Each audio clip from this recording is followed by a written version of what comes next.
now that we are through with the discussion of the definition of quantitative research, as well as its characteristics, strengths, and weaknesses, and also the research methods provided in quantitative research, we are now ready to proceed to the different types of quantitative research, starting with descriptive research. So we have descriptive research. Okay, so let us first deal with descriptive research. So in descriptive research, getting its root word from the word descriptive, getting its root word describe, meaning to say, descriptive research is concerned with the description or with the method of describing. So the design of descriptive research, or let's say the research design of descriptive research, is concerned with describing. Okay, it is concerned with describing. Now, describing what? It aims to describe. So we have different, let's say, components. Okay, it aims to describe a situation. Okay, it also aims to describe a, let's say, nature or characteristics. Nature and characteristics. It also aims to discuss, let's say, a phenomenon. Okay. And also, it also aims to describe the population. So when we say population once more, population is the, let's say, collective amount of samples. Okay, or population is a collective amount of let's say, species rather, or genus. Okay, so that is descriptive research. It aims to describe situations, nature and characteristics, phenomenon, and population that is or are being studied. Now, one thing about descriptive research, or let's say, one characteristic of descriptive research is that it focuses on the importance, okay? So it focuses on the importance of having a proper understanding of what a research problem is. Okay? So it focuses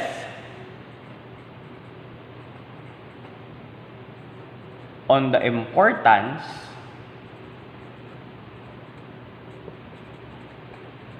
of having a proper understanding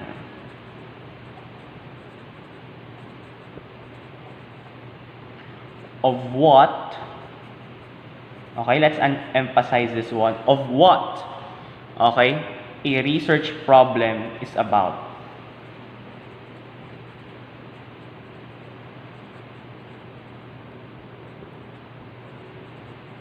Meaning to say, descriptive research answers the question, what? Okay? And it, without, okay? So it answers the question, what, without investigating why it exists. Okay? It answers the question, what, without investigating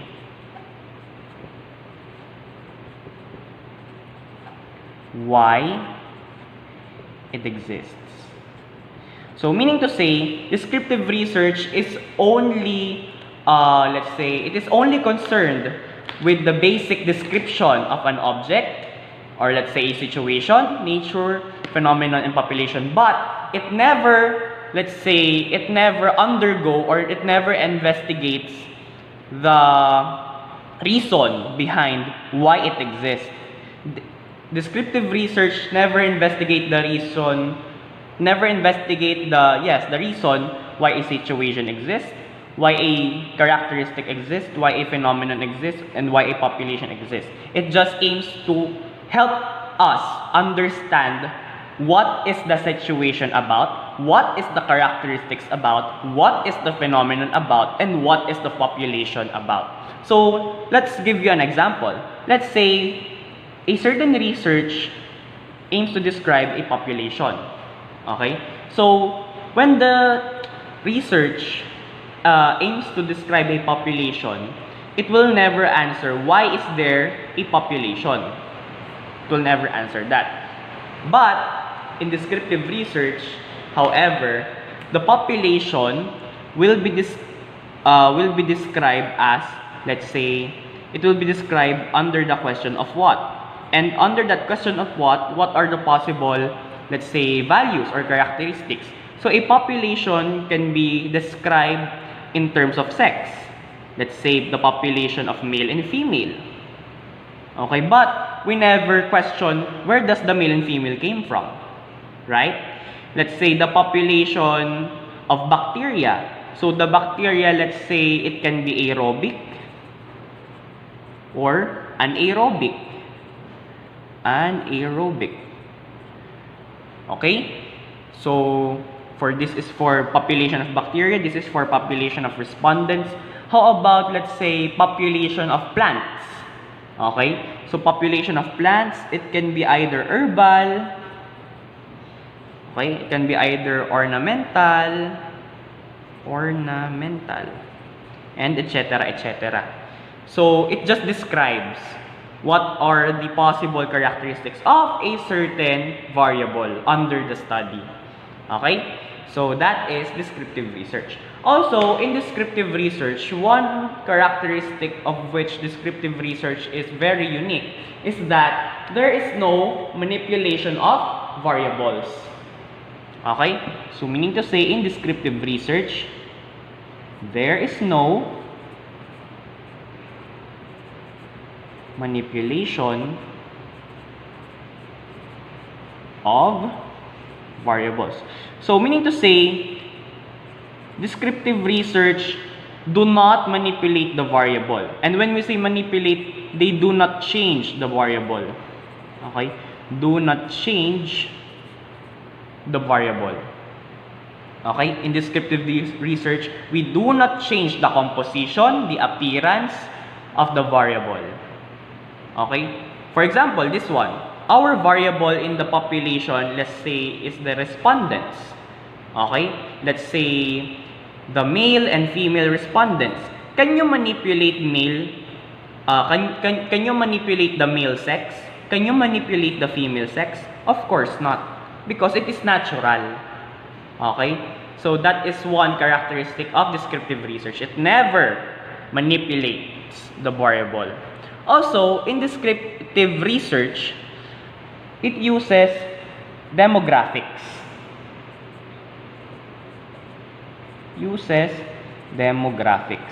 So, prior to this discussion, okay, or during in our previous video presentations, if you remember, in descriptive research, we use demographics. And what do we mean by demographics? So, demographics are the graphical representations. Okay, so let us try to write that down.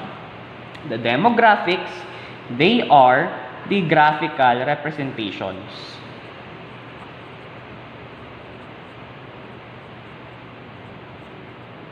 So it is used in descriptive research. Okay, charts, tables, bar graphs, and the likes. So they are used under descriptive research. They use demographics. Now, why do descriptive research use demographics? Okay, so let's try to add this one. Why do descriptive research use demographics? So remember that demographics aims to summarize. Okay, it aims to summarize the data in a graphical form. Okay? So, for example, we have a population. Okay, let's have a population of 8,000 participants. And from these 8,000 participants, the researcher gathered 500 respondents. Okay? So, this is the number of the respondents to be used in your descriptive research. However, the number 500 is too large. Okay? So, to summarize the answers or the responses of the 500 subject variable or the 500 respondents, we use demographics to summarize the data. Okay? We use demographics to, let's say, summarize the number of yes or no's, summarize the number of those who agree, disagree, etc., etc. Okay? So, they use graphical representations. And graphical representations or demographics show and describe relationships. Show and describe relationships between variables who are not manipulated. Okay? So, that is descriptive research. Now, descriptive research, okay, can be both quantitative and qualitative. Okay? So, descriptive research can be both qualitative and quantitative. How so? Okay?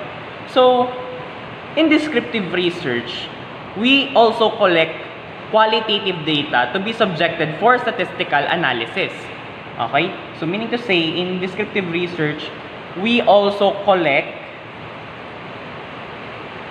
qualitative data to be subjected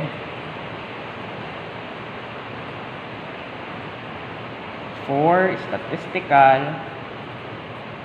analysis. So, what are the examples of qualitative data to be collected in descriptive research? So, examples of qualitative data, okay, we have sex, we have, let's say, age profile or age range, okay, we have educational attainment, we have civil status, and etc. Okay? So, we also collect qualitative data in descriptive research. Next, it is also quantitative in nature. Why? Because they are more on explanatory, okay? Because it presents knowledge. So, meaning to say, quantitative research, or let's say, descriptive research is also quantitative in nature because it presents knowledge, and this knowledge is presented in numerical forms. Numerical forms. So, knowledge also fall under qualitative research, right? It also use knowledge. Okay? Data can also be obtained. So, be obtained in numbers. Okay? Data can also be obtained in numbers when using descriptive research. Okay? And these numbers is also subjected for statistical analysis. Okay. So, what are the examples of quantitative variables or quantitative data that can be collected for descriptive research? So, let's say, for instance, we have this qualitative variables: sex, age profile, educational attainment, civil status. They will fall under qualitative variables. But, when you, let's say, when you incorporate numbers with them, for example, for the sex, so we have male and female. How many respondents are male out of, let's say, 500 participants? Let's say, out of 500 participants, we have 360 males. Okay? Then, out of 500 participants, we have 140 females. So, we have counts. And counts are numbers. Right? They are discrete variables. And discrete variables can be in the form of numbers. So, meaning to say, it is quantitative in nature as well, in descriptive research. Okay? So data can be obtained in numbers. Now, for the statistical analysis, descriptive research uses different statistical analysis for both of its nature. For its qualitative nature, the statistical analysis will be concerned with the significant relationship. However, in the quantitative nature of descriptive research, its statistical analysis will be concerned with the significant difference. Okay, significant difference. So it can use both significant relationships and significant difference since we use demographics. Okay, so that is how descriptive research is both qualitative and quantitative in nature. Okay? Next. Okay, so next, let us try to describe or let us try to further discuss the different characteristics of descriptive research. So earlier we said that the variables in descriptive research are not manipulated in nature. Are not manipulated at all. Meaning to say there will be, or the researcher do not change the variable. Okay? So, to further understand this concept, let us present this example. So, let us have first this x and y axis. Okay? So that we can, let's say, understand more the meaning of this statement that the variables in descriptive research are not manipulated at all. So, let's say, in the y-axis, we have the demand. Let's say the demand of, let's say, sweetened ham. And then, we have here the time. Time, let's say, starting from January to, let's say, December. Okay? Now, from January, since January is the year of the new year, or let's say the month of the new year, the demand of sweetened ham was still at high place, or let's say it's still high. Okay? But as the time goes by, let's say January, February, March, April, May, June, July, August, the demand gets lower as time goes by. But when the bare months, let's say September, October, November, December comes in, the demand of sweetened ham projects higher. So meaning to say, as the time goes by, the demand of sweetened ham fluctuates. Now, did the researcher change anything in the variable? Okay, so can we change time? Can we change time? Or can we change the months? Of course not. Okay, can we change the celebrations of the month? Of course not. Can we change the demand of the sweetened ham? Let's say, can we control the minds of the people that do not buy sweetened ham during the bare months? Of course not. So meaning to say, the researchers cannot manipulate the variable. And when the variables are not manipulated, the variables are uncontrollable. Okay, they are uncontrollable in an essence that the variables work in a way they normally do. Okay? So the variables work in the way they normally do. Okay? So that is why the variables in descriptive research are said to be not manipulated. And observations are made from those in order to describe things. Okay? Meaning to say, the observations of the researcher regarding on the variable that works on its own or works naturally on its own, okay, so the researchers can conclude observations. Observations are made from how the variables work in a way they normally do. Okay? And the observations of those variables will set as the description.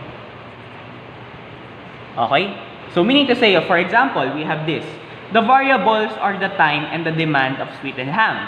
They are not manipulated. But the researchers observed that as time goes by, the demand of sweetened ham fluctuates. Okay? Meaning to say, as it fluctuates, the curve, or let's say the demographic, shows curvilinear relationship. So, that curvilinear relationship will serve as the description. Okay?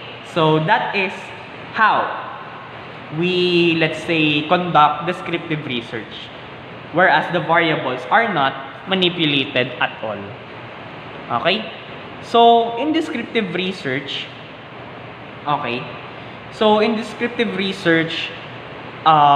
it is also concerned with formulating knowledge. Okay? Descriptive research is concerned in formulating knowledge. Remember that knowledges have different sources. We have intuitive, authoritative, logical, and empirical. Okay? So meaning to say, in descriptive research, we can derive both empirical and authoritative knowledge. And these knowledges can serve as a basis for further research. Okay? So meaning to say, descriptive research can also be a basic research because it provides knowledge that can serve as a basis for further researches. Okay? So, that is one characteristic of descriptive research. Next, another thing.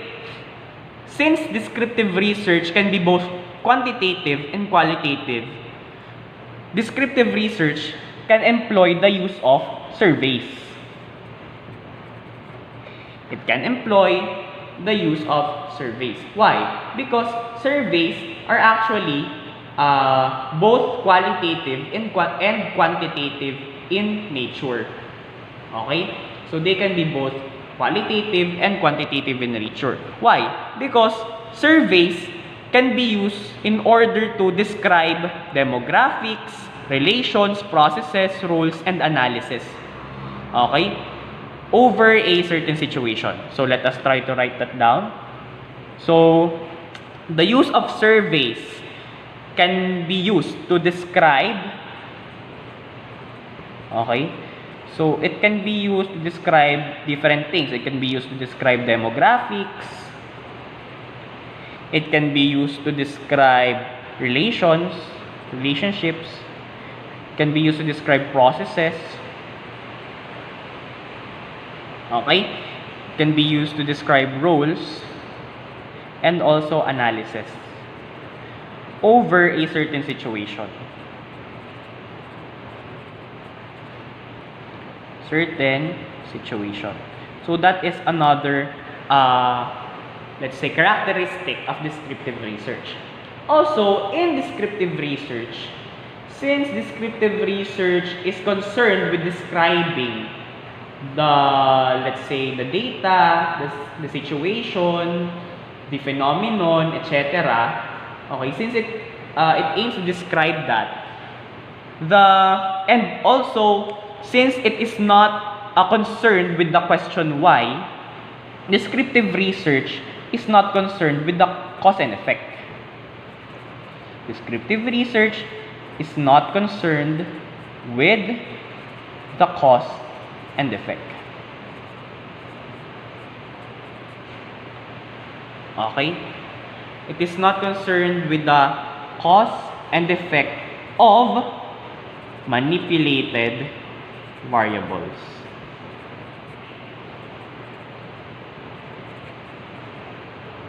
Okay?